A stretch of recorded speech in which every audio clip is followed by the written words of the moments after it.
নমস্কার বন্ধুরা, রূপা simple and daily লাইফে আপনাদের সবাইকে অনেক অনেক স্বাগত। প্রতিদিনের মতো আজ আবারও হাজির হয়েছি নতুন স্বাদের নতুন এক রেসিপি নিয়ে। আমার আজকের রেসিপি কসুরি মেথি চিকেন।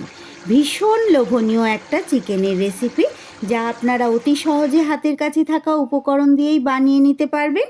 দুর্দান্ত স্বাদের এই চিকেনের রেসিপিটি রুটি, লুচি, নান, ফ্রায়েড রাইস, পোলাও, এমনকি ভাতের সাথেও পরিবেশন করতে পারবেন। রেসিপিটি যদি আপনাদের ভালো লাগে, ভিডিওর শেষে প্লিজ বন্ধুরা একটা লাইক আর ছোট্ট একটা কমেন্ট করে জানিয়ে যেতে ভুলবেন না। আর যে সকল বন্ধুরা আমার চ্যানেলটি এখনও সাবস্ক্রাইব করেননি, তাদের কাছে অনুরোধ, প্লিজ বন্ধুরা আমার চ্যানেলটি সাবস্ক্রাইব করে আমার পাশে থাকুন। দেখুন বন্ধুরা, রেসিপির জন্য এখানে আমি কিন্তু 500 গ্রাম উইথ বোন চিকেন নিয়ে নিয়েছি। চিকেন খুব ভালো করে আমি জল দিয়ে ধুয়ে পরিষ্কার করে জল ঝরিয়ে নিয়েছি। এইবার গ্যাসে একটা কড়াই বসিয়ে দিয়েছি। কড়াই গরম হলে কড়াইতে দিয়ে দিচ্ছি আমি 4 টেবিল চামচের মতো রাইস ব্র্যান অয়েল। এই রেসিপি কিন্তু এই রাইস ব্র্যান অয়েল বা সাদা তেলে করলেই কিন্তু ভালো হবে। ফোড়নের জন্য এখানে আমি নিয়ে নিয়েছি গোটা গরম মশলা আর সামান্য একটু সাজিরে। এই সাজিরেটা যদি বন্ধুরা আপনাদের কাছে অ্যাভেলেবেল না থাকে, আপনারা এমনি জিরেই দিতে পারেন। ফোড়ন থেকে সুন্দর গন্ধ বেরোলে এইবার আমি একটা মাঝারি সাইজের 2টো পেঁয়াজ আমি খুব মিহি করে কেটে রেখেছিলাম, সেইটা দিয়ে দিলাম। এবার পেঁয়াজটা যতক্ষণ না পর্যন্ত বেশ লাল লালভাবে ভাজা হয়, সেইভাবে পেঁয়াজটা আমি কিন্তু ভেজে নেব। পেঁয়াজটাতে যখন বেশ এইভাবে লাল লাল একটা আভা এসে যাবে, এইবার এই জায়গায় দিয়ে দিতে হবে 2 চামচ আদা রসুন আর কাঁচা লঙ্কার পেস্ট। ভালো করে পেঁয়াজের সাথে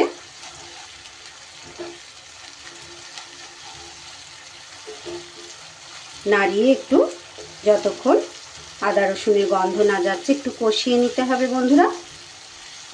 দুর্দান্ত স্বাদের চিকেনের রেসিপি আমি কিন্তু আজ আপনাদের সামনে নিয়ে চলে এসেছি। ভীষণই লোভনীয়।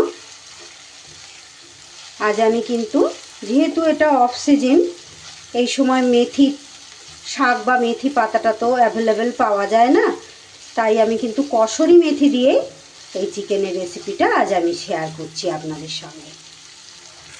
প্রায় 2 মিনিটের মতো আমি কিন্তু আদা রসুন ভালো করে পেঁয়াজের সাথে কষিয়ে নিয়েছি।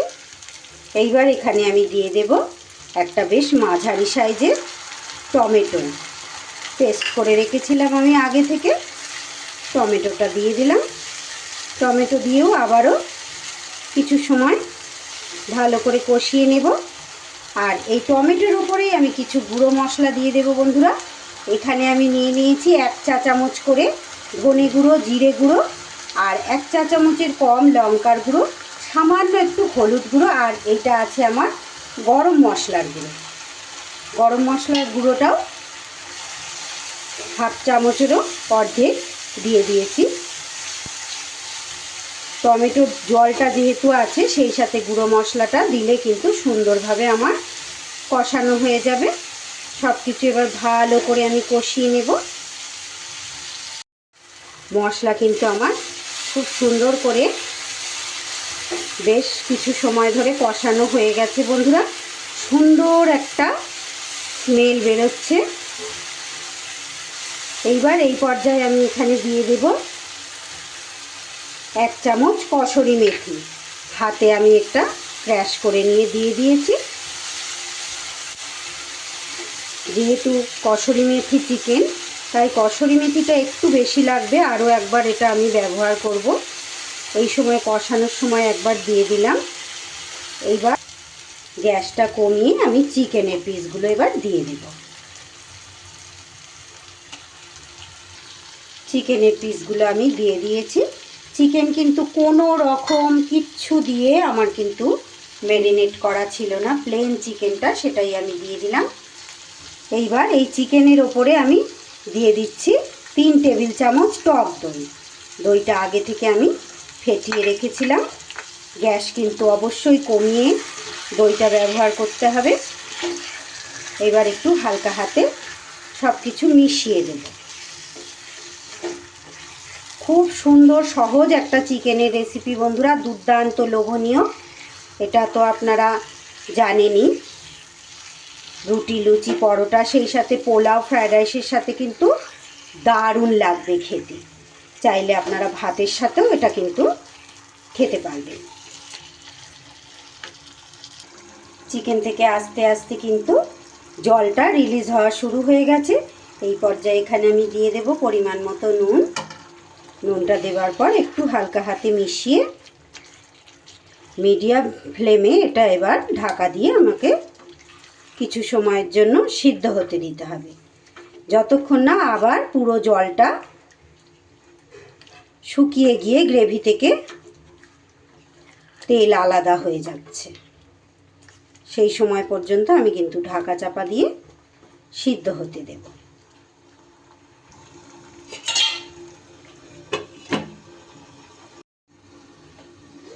প্রায় মিনিট 10 মতো আমি কিন্তু ঢাকা চাপা দিয়ে চিকেনটা সিদ্ধ করে নিয়েছি। আস্তে আস্তে এবার তেলটা আমার ওপরে ভেসে উঠছে। চিকেন থেকেই কতটা জল ছেড়ে দিয়েছে দেখুন বন্ধুরা। চিকেনের জলেই কিন্তু চিকেনটা আমার সিদ্ধ হয়ে যাচ্ছে। এইবার এই পর্যায়ে আমি এখানে দিয়ে দেব 2 চেরা কাঁচা লঙ্কা, আর দিয়ে দেব আগে থেকে এখানে আমি 14-15টা গোটা কাজু আমি বেটে রেখেছিলাম পেস্ট করে, সেইটা দিয়ে দিলাম। এবার কাজু আর কাঁচা লঙ্কাটা একটু হালকা হাতে মিশিয়ে দিয়ে আবারও আমি ঢাকা দিয়ে দেব। পুরো তেলটা ভেসে ওঠা পর্যন্ত ভালো করে সিদ্ধ করে নেব। আরও 5 থেকে 7 মিনিট মিডিয়াম আঁচে রান্না করে নেওয়ার পর দেখুন বন্ধুরা, আস্তে আস্তে এবার চিকেনের মশলা থেকে কিন্তু তেল আলাদা হয়ে যাচ্ছে। আর চিকেনও কিন্তু আমার খুব সুন্দর করে সিদ্ধ হয়ে গেছে। এইবার এই পর্যায়ে আমি এখানে দিয়ে দিচ্ছি 1 কাপের মতো গরম জল, একটু গ্রেভিটাকে পাতলা করার জন্য, কারণ এটা ঠান্ডা হলে একদম গায়ে লেগে লেগে যাবে। একটু হালকা পাতলা গ্রেভি থাকলে সেটা রুটি, পরোটা বা ফ্রায়েড রাইস, পোলাও যার সঙ্গেই খান না কেন সেটা খেতে ভালো লাগবে। এই পর্যায়ে অবশ্যই একবার নুনটা চেক করে নিতে হবে বন্ধুরা। কত সুন্দর দেখতে হয়েছে দেখুন, পুরো চিকেনের কালার চেঞ্জ হয়ে গেছে। এইবার এই পর্যায়ে আমি আবারও একটু কসুরি মেথি এখানে 1 চামচের মতো অ্যাড করে দিলাম। এবার হালকা হাতে এটা মিশিয়ে দিতে হবে।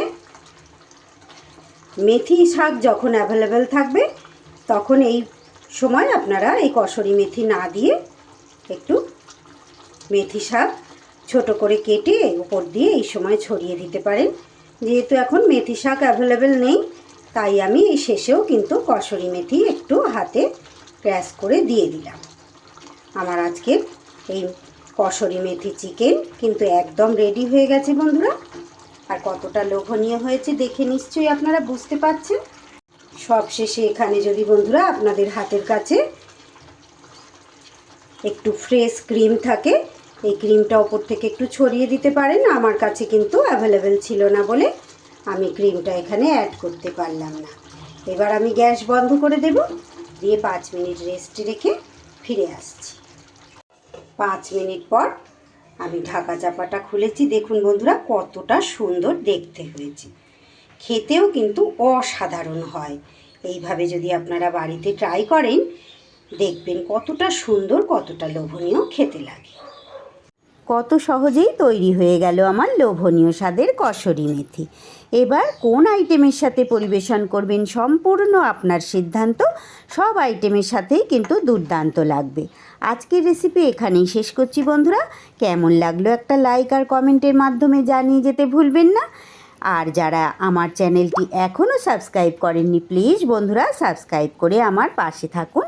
পাশে থাকা বেল আইকনটা অল করে রাখুন, যাতে যে কোনো রেসিপি আপলোড করলে সবার আগে আপনার কাছে নোটিফিকেশান পৌঁছে যায়। আজ তাহলে আসি, আবারও ফিরে আসছি আগামী দিন এমনই কোনো লোভনীয় রেসিপির সাথে। ততক্ষণ আপনারা সবাই খুব ভালো থাকবেন, সুস্থ থাকবেন।